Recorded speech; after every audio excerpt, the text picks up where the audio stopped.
trivia. Time for the Injury Gurus Trivia of the Week.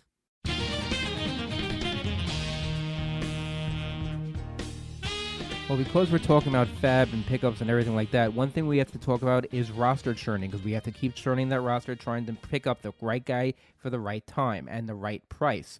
Now, this year, I'm going to talk a little bit about the injuries. This year, so far, there have been 827 players placed on the IL. 126 of them were due to COVID, so that means about as of this date, as of the taping, 701 players have been placed on the IL this year, which makes the season for the season on pace for 1,050 IL stints for this year. The trivia question for the week is, it was higher. This is a higher rate than last year. In 2019, there were 667 players for the entire year on the IL. Are we on a higher or lower pace than last year, than 2020? So what do you guys think? Or is the MLB on a higher pace or a lower pace of IL placements for this year compared to 2020? But compared to 2020 or 2019? Yes, compared to 2020. 2020 was a 2-month season, so I'm going to be extrapolating for a 6-month season. Okay, and we're not counting COVID. We're actually counting real injuries? We're counting real injuries. I am going to say, and because it seems obvious that we're on a higher pace this year, I'm going to say last year. I'm going to say we're on a higher pace for hitters and a lower pace for pitchers. We are on a lower pace than last year. If 2020 would have played out and everything would have gone the way it was, 2020 we were on pace. MLB was on pace to 1,272 IL stints. This year, like I said, we're on a pace for only 1,050. So people think, injuries are up, but I think injuries were actually worse last year. And actually, if you notice, the injury bug has slowed down a bit now. But then we bring up the question, and I'm going to pose this to you, Patrick. Do you churn your roster more often or less in the final 2 months, and do injuries play an impact in that? And how does it play an impact? I don't deliberately churn my roster at any greater or lesser speed at any time of the year. The choices I make about player movement onto and off of my roster and trades in leagues that allow it are strictly based on the need at the time, and that's constantly variable. And I would say I've been playing this game since the early 1990s, and I can't ever remember saying I'm going to do more towards the end. I will say that I've been in leagues where I could make moves, especially trades, and I'm first, second, or third. Then there's a lot more attempts to make moves, but they don't always succeed.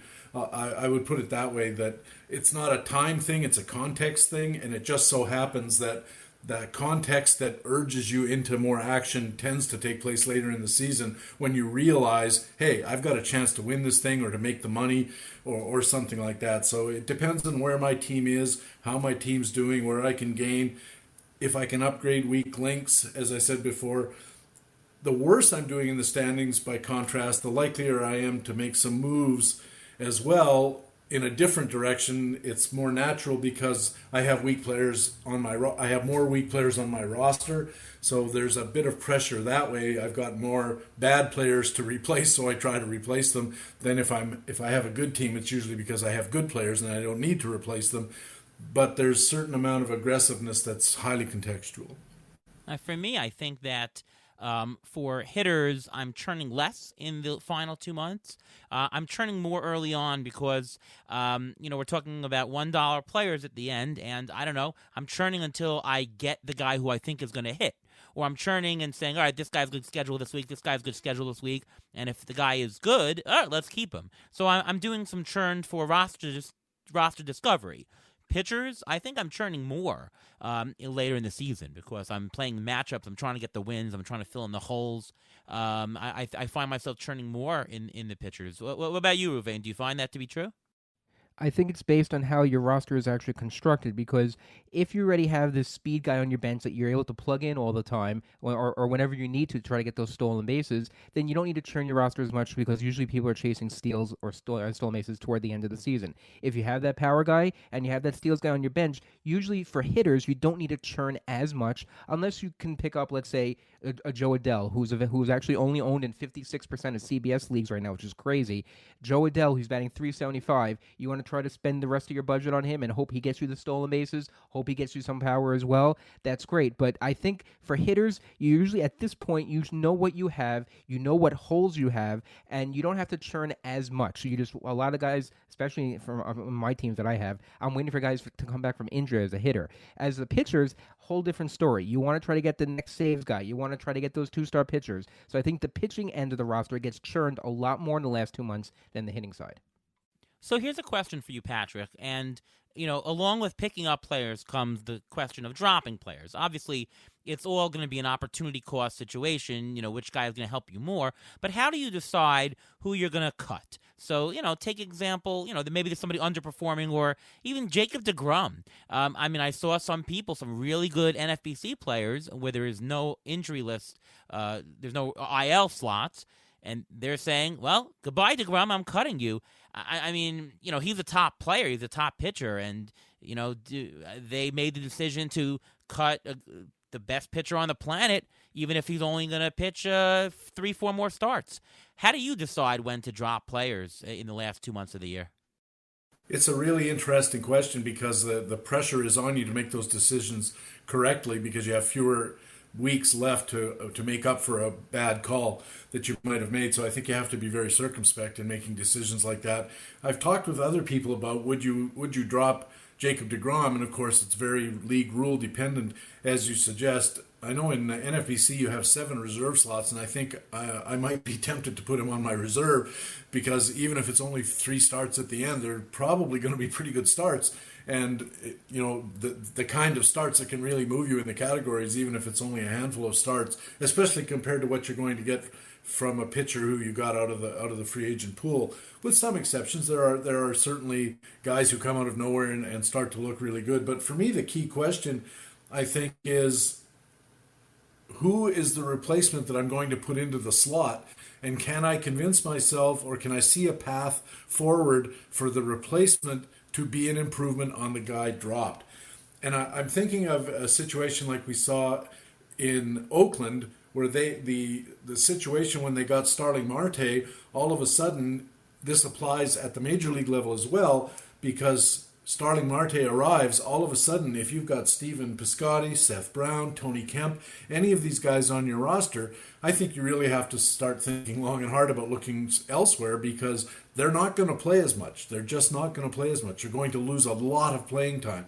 And then you have to start looking in your free agent pool and saying, if I would have held on to Stephen Piscotty because the situation hadn't changed, what kind of player would I have been looking for? And now that threshold has dropped because he's going to be playing 20 or 25% less often. Now I can look further into the pool to see if there's somebody who I wouldn't have considered before, but now I'm going to because the situation at the major league level has also changed. So you're always looking for that.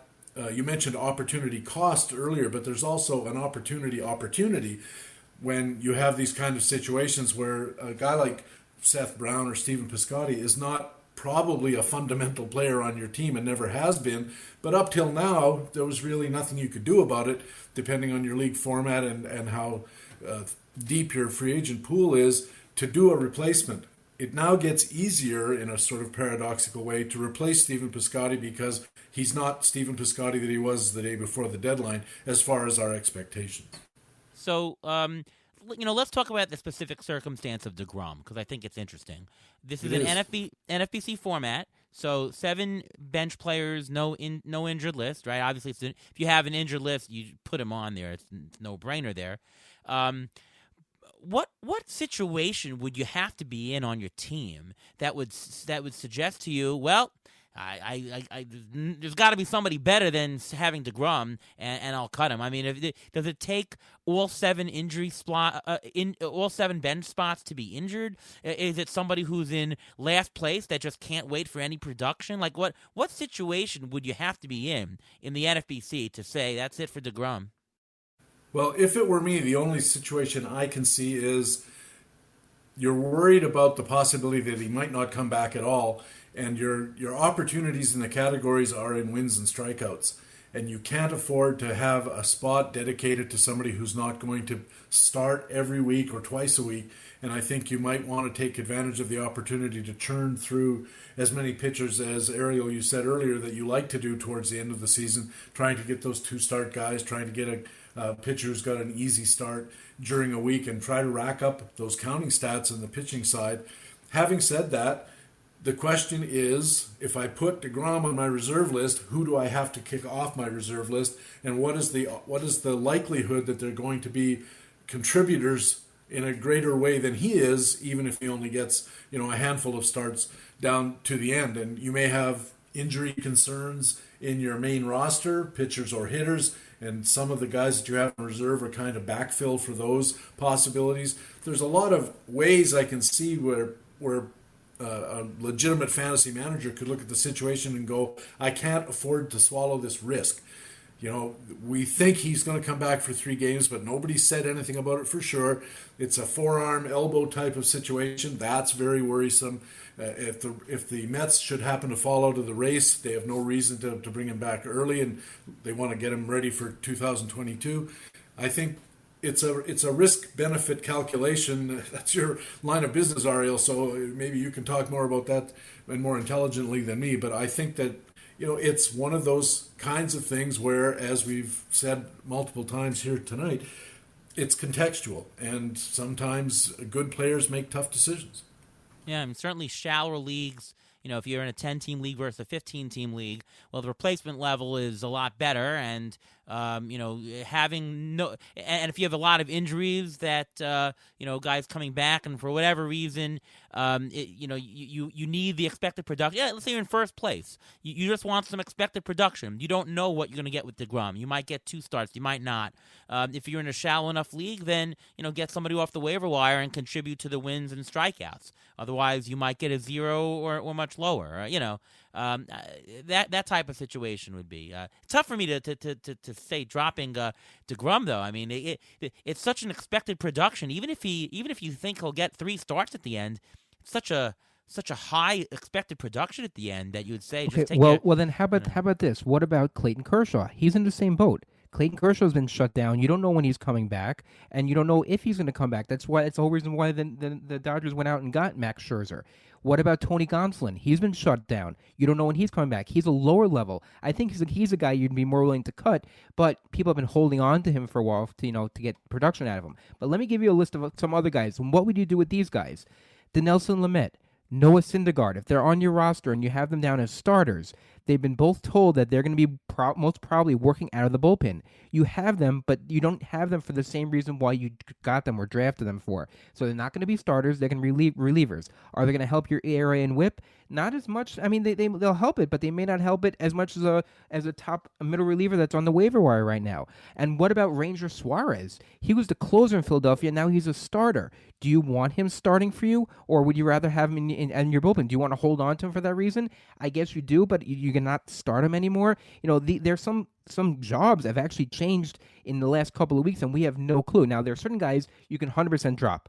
Anthony Rendon, hip surgery, he's done for the year. Tyler Glasnow, he's done, he can be dropped. So there's some clear-cut cases, but with a lot of these pitchers, you don't know when they're going to come back, and you don't know what their job is when they're going to come back. Because what if they bring back DeGrom, and what if they want him in the bullpen because they don't want to, extend them? They want to pitch only 2 to 3 innings. Is he still worth it? I think so, but you don't know. And then lastly, going back to Fernando Tatis, we always talk about him. He's injured. What's going to happen with him? We're going to find out in the next couple of days, hopefully, how his shoulder's reacting to the rest. But if they say he may come back toward the end of the year, but they're going to rest him for a couple of weeks, I guess you hold on to him, right? Yeah, there's a lot of questions there. I mean, I'll let Patrick ask some of them, but Tatis, that's a wait and see.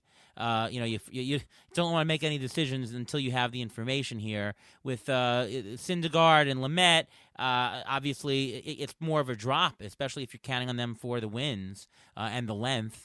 You can probably find better production. Who's the other guy in the middle that you mentioned? Ranger Suarez was a closer for the Phillies, and now he's a starter. They're putting him in a starting position. Yeah, as long I haven't really looked at him too much, but just in terms of the theory, yeah, if he's going to get more innings now, he's probably more valuable, unless you really need that saves role there.